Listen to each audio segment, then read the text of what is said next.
एक व्यक्ति बाहर जंगल के लिए जा रहा,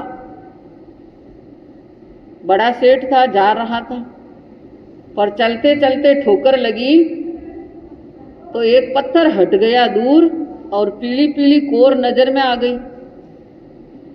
अब उस पीली कोर को देख करके एकदम फटाफट खोदना शुरू हुआ। जंगल जाना तो भूल गया और धरती को खोद रहा है।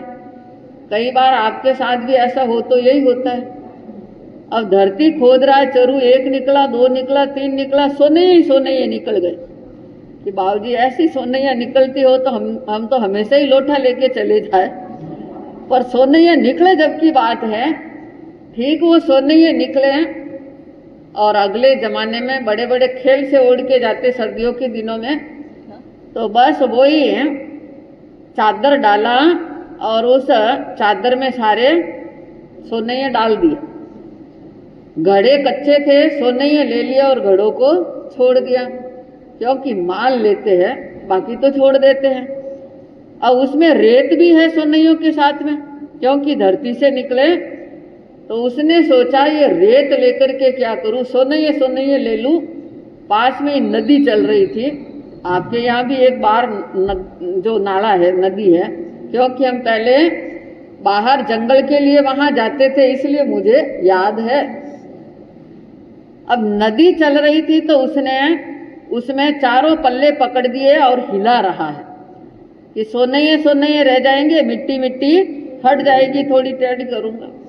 पर जैसे ही नदी में हिलाया और एक पल्ला छूट गया, सारे सोनैया, मिट्टी का माल मिट्टी में ही चला गया, हाथ में कुछ नहीं रहा। अब पागल बन गया। धन आया तो खुशी हुई और धन गया तो पागल सा बन गया। दो चार जने और आया, देखा कि अरे भाई इतना बड़ा सेठ, इसके क्या हो गया। वो एक ही बात बोल रहा, धोता गई जी, धोता गई, धोता गई जी, धोता गई। दो जने इकट्ठे हुए, 4 हुए, 10 हुए। अब उनके भाई को बुलाया कि आपके भाई साहब के क्या हो गया। घर पर लेकर के गए, कईयों को दिखा दिया, कई इलाज उपचार करवा दिया, पर बीमारी तो हो तो मिटे। अब बीमारी है ही नहीं तो क्या मिटे। आखिर एक बहुत बड़ा अनुभवी वैद्य था, पाठ पढ़े थे 1 गुण, अनुभव किए 1000। जो अनुभव होता है तो वो सब कामों में श्रेष्ठ कामयाब हो सकता है। बूढ़े बुजुर्ग होते, उनके पास में भी अनुभव होता है, पर अनुभव की बात आप किसी को कहे तो ग्रहण करते हो। यही कहते अरे ये तो हम भी जानते जानते जानते, वाह वाह, बस बहुत है। अनुभवी वैद्य आया। अब वो अनुभवी वैद्य चेहरा देख करके समझने वाला, नाड़ी देखने का काम नहीं, चेहरे से भाप लेता कि इसके दिमाग में क्या है और क्या नहीं हुआ। उन्होंने कहा देखो इनको ठीक करना है तो जैसा मैं कहूँ वैसा आपको करना पड़ेगा। सारी बात पूछी, कहाँ गए थे, कहाँ बीमार हुए थे, कहाँ कैसा हुआ, जैसे होम्योपैथिक वाले पूछते हैं ना, सारी लंबी कहानी पूछते फिर दवाई देते, वैसे ही सारी बात पूछी उनसे। तो उन्होंने सारी बात बता दी इस तरह से, बस अनुभव से अनुमान लगा दिया कि ये बीमार कैसे हुआ। कि मैं कहूँ वैसा करना पड़ेगा, कि बोलो क्या करना, आप ऐसे करो कि अपनी तिजोरी में से सोनैया निकाल करके इनके सामने एक ढेर लगा दो। वो विचार में पड़ गए कि कहीं कोई लालची तो नहीं है वैद्य जी जो सोनैया मंगा रहे हैं, कि अगर ठीक करना है तो वैसे ही करो, सोनैयों का ढेर लगा दो। ठीक वैसे ही किया, मरता क्या नहीं करता। सोनैयों का ढेर सामने लगा, वो पीली पीली सोनैया देखी और बस एकदम ठीक हो गया। हाँ यही थी, हाँ यही थी, हाँ यही थी, यही थी, मतलब ऐसी सोनैया थी। उसने सारी बात बताई कि अब ये सोनैया ऐसे मिली और मैं धोया तो सारी पानी में चली गई। ये बात छोटा भाई सुन रहा है बड़ा भाई से, बड़े भाई से बात सुने और बड़े भाई का दिमाग तो ठीक हो गया और छोटा भाई पागल हो गया। अब वो छोटा भाई कह रहा भरी लावता जी, भरी लावता, भरी लावता जी, भरी लावता, पागल सा हो गया।